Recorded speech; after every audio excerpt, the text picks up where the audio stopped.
السلام علیکم ورحمۃ اللہ وبرکاتہ۔ میرے محترم دوستوں، بھائیوں، بہنوں اور بیٹیوں، آج میں آپ کی خدمت میں علامہ اقبال صاحب کی وہ خوبصورت غزل پیش کرنا چاہتا ہوں جس کا مطلب ہے مسجد تو بنا دی شب بر میں ایمان کی حرارت والوں نے۔ آئیے پہلے غزل سنتے ہیں اور اس کے بعد اس کی تشریح۔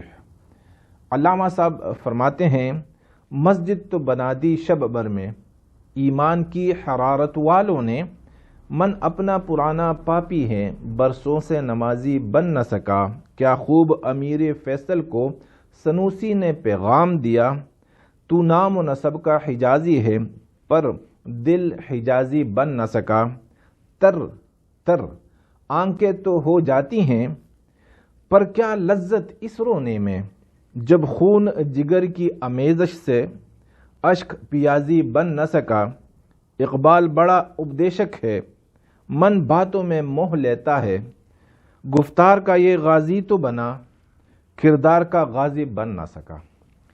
میرے محترم دوستوں، بھائیوں، اس غزل کا پس منظر جو ہے وہ یوں بیان کیا جاتا ہے کہ لاہور کے شاہ عالم چوک میں ایک مسجد ہے جسے مسلمانوں نے ایک رات میں تعمیر کی تھی، اور وجہ یہ بنی تھی کہ وہاں کوئی مسافر آیا تھا اور اس نے اذان دی نماز کے لیے۔ وہاں پر ہندو رہا کرتے تھے، انہوں نے اسے مارا پیٹا، تو پھر مسلمانوں اور ہندوؤں کے بیچ میں مقدمہ چلا جس میں مسلمانوں کے وکیل نے یہ مشورہ دیا مسلمانوں کو کہ اگر اس جگہ مسجد تعمیر کی جائے ایک ہی رات میں تو کیس آپ کے حق میں چلا جائے گا، فیصلہ آپ کے حق میں ہو جائے گا۔ تو اس وقت کے مسلمانوں نے بڑی ہمت کی اور ایک ہی رات میں مسجد تعمیر کی۔ کہتے ہیں کہ علامہ اقبال صاحب تیسرے روز وہاں پہنچے اور دیکھا مسجد کو، تو انہوں نے پھر یہ غزل لکھی اس وقت اور فرمایا، مسجد تو بنا دی شب بر میں ایمان کی حرارت والوں نے، من اپنا پرانا پاپی ہے برسوں سے نمازی بن نہ سکا۔ اقبال صاحب فرماتے ہیں کہ انہیں دیکھ کے کہ بھائی ان کی جو حرارت ہے ایمان کی نا، کتنی گرمی ہے اس حرارت میں، کتنا بڑا ایمان ہے ان کا، کتنا بڑا جوش اور جذبہ ہے ان کے اندر کہ ایک رات میں انہوں نے مسجد تعمیر کر دی۔ یہ ایمانی جذبے کے بغیر اس طرح کے کام ہو نہیں سکتے۔ لیکن اقبال صاحب پھر اپنی طرف جب متوجہ ہوتے ہیں اپنے دل کی طرف تو فرماتے ہیں کہ میرا دل تو پرانا گنہگار ہے، برسوں سے یہ نمازی بن نہ سکا۔ میرے محترم دوستو، بھائیوں، اگرچہ اس مصرے میں علامہ صاحب نے اپنے من کو نشانہ بنا دیا ہے، اپنے من کو نشانے پر رکھا ہوا ہے، لیکن یہ ہر کسی کے لیے ایک بہت بڑی تعلیم ہے کہ ہم مسلمان اگر مذہب کی بات ہو، مسجدوں کا بنانا ہو، مدارس کا قیام ہو، کچھ بھی ہو، تو گھنٹوں میں اور راتوں رات ہم مسجدیں کھڑی کر سکتے ہیں۔ یہ تو ہاتھوں اور پیروں کا کام ہے، جسم کا کام ہے، اور جسم یہ دنیاوی جسم ہے، یہ مٹی سے بنا ہے، اور جب روح نکل جائے گی تو یہ جسم جو ہے وہ مٹی کے اندر مٹی ہو جائے گی۔ اس جسم نے تو اللہ کے سامنے پیش نہیں ہونا، پیش جو ہوتا ہے وہ روح ہے، روح کی پیشی ہوتی ہے۔ اب روح جو ہے اس کو نمازی بننا چاہیے۔ روح کو، یہ جو دل ہے نا، اس کو دل بھی کہا جاتا ہے، من بھی کہا جاتا ہے۔ امام غزالی رحمۃ اللہ علیہ فرماتے ہیں کہ یہ جو سینے کے بائیں طرف یعنی بائیں سینے کی جانب جو گوشت کا ایک لوتڑا ہے اسے ہم دل کہتے ہیں، لیکن یہ دل نہیں ہے، یہ دل کا دارالخلافہ ہے، یا یہ دل کی گاڑی ہے، یہ سواری ہے دل کی، کیونکہ یہ دل کا جو لوتڑا ہے یہ حیوانوں میں بھی ہوتا ہے، تو ان کے دل کو دل نہیں کہا جاتا۔ دل اصل میں روح ہے، جسے ہم جان بھی کہتے ہیں، جسے ہم روح بھی کہتے ہیں، جسے نفس بھی عربی میں کہا جاتا ہے، وَنَفْسٍ وَمَا سَوَّاهَا، بار بار یہ ذکر ہوا قرآن میں، تو نفس بھی کہا جاتا ہے۔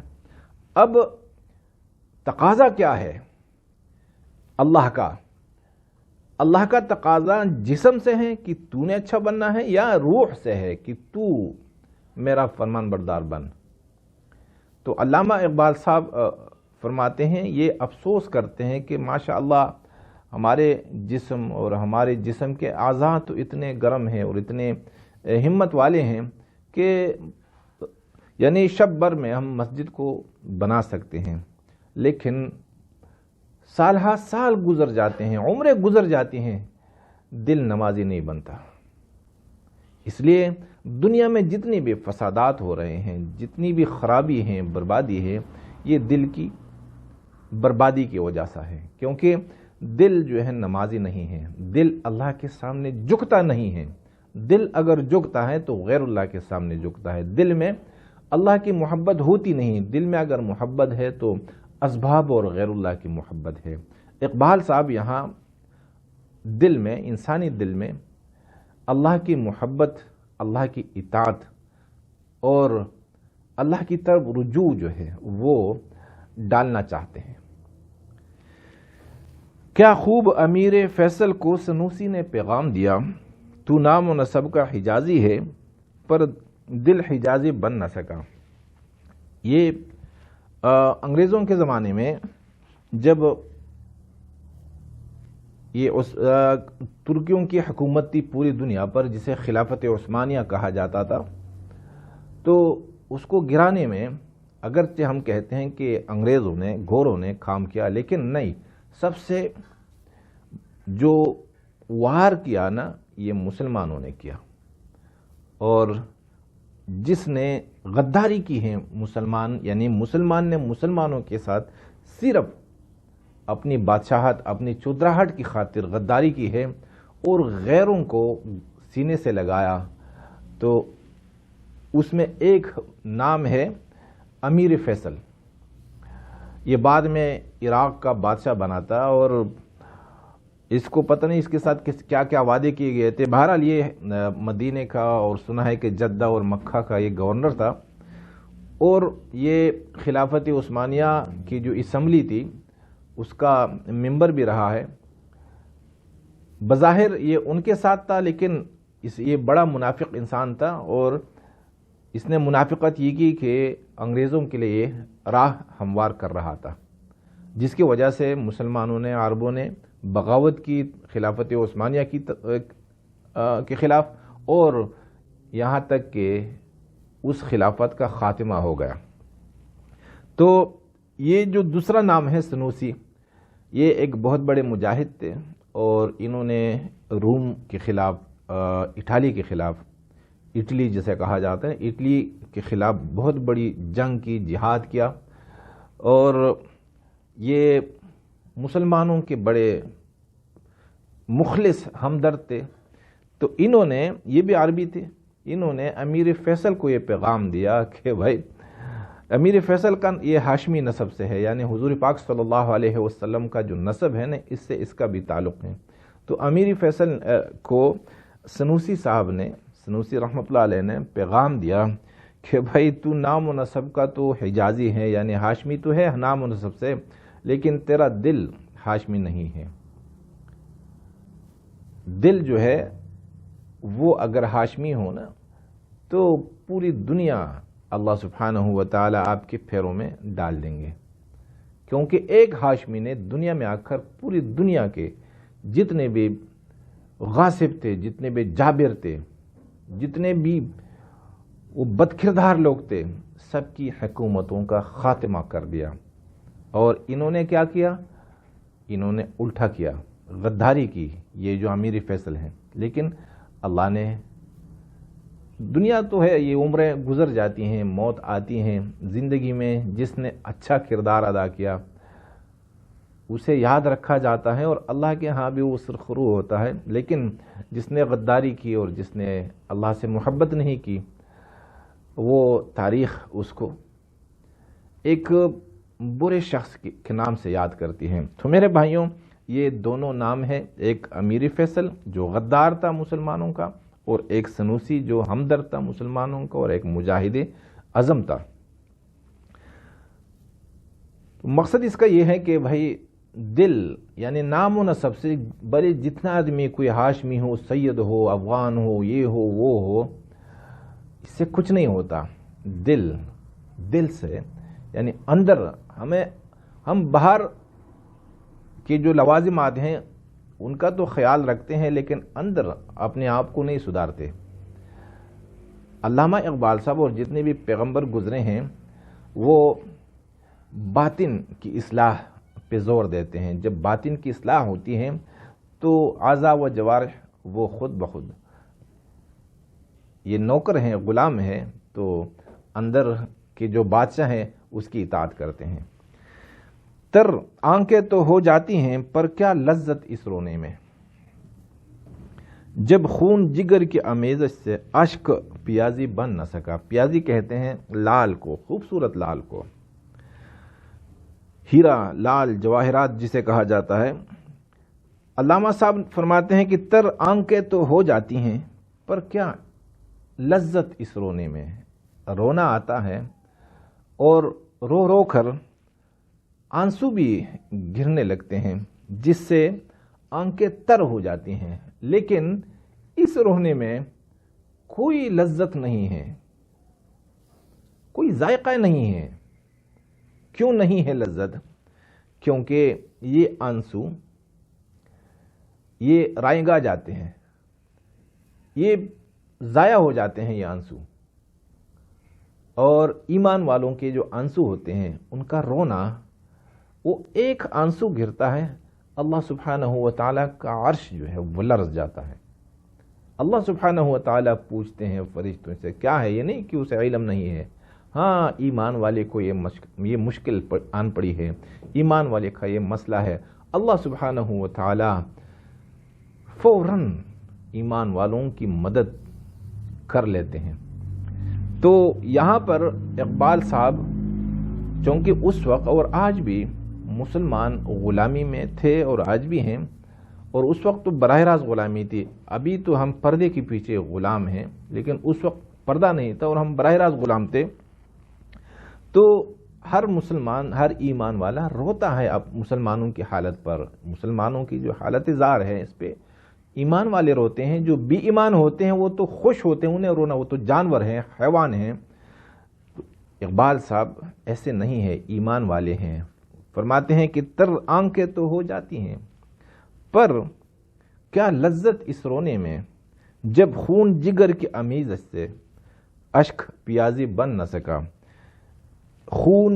جب خون جگر کی امیزش سے، جگر کی جو خون ہے یعنی اس کی امیزش سے، جب خون جگر کی امیزش سے یعنی میرے آنسو میں میں نے اپنے جگر کا خون ملا دیا، اور خون اور یہ آنسو مل کر بھی ہیرا نہیں بن سکا، لال نہیں بنا، تو پھر اس میں لذت کیا ہوگی؟ یعنی ہم جتنا بھی فریاد کریں گے، جتنا بھی روئیں گے، لیکن اللہ کی طرف سے اب وہ الطاف نہیں، ہم پہ عنایات نہیں۔ بات یہ کیا ہے کہ پہلے سی مدارات نہیں۔ آپ نے سنا شکوہ و جواب شکوہ میں، تو اصل میں آنسو وہ ہوتے ہیں جس کے گرنے سے پہلے اللہ سبحانہ و تعالی رونے والی کی مدعا سن لیتے ہیں، اور پھر رونے والے کو اللہ سبحانہ و تعالی تسلی دیتے ہیں اپنی مدد سے کہ یہ لو میری مدد ہے۔ جیسے جنگ بدر کی رات، یہاں پر ہزاروں مسلمان، ہزاروں کافر، اور وہاں پر سینکڑوں 313 مسلمان، اللہ کے نبی رو رہے ہیں ساری رات، یا اللہ یہی مسلمان ہیں، اگر یہ بھی چلے گئے روئی زمین پر آپ کا نام لینے والا کوئی نہیں ہوگا، یا اللہ رات بھر میرے نبی سوئی نہیں، آنسو بہائے۔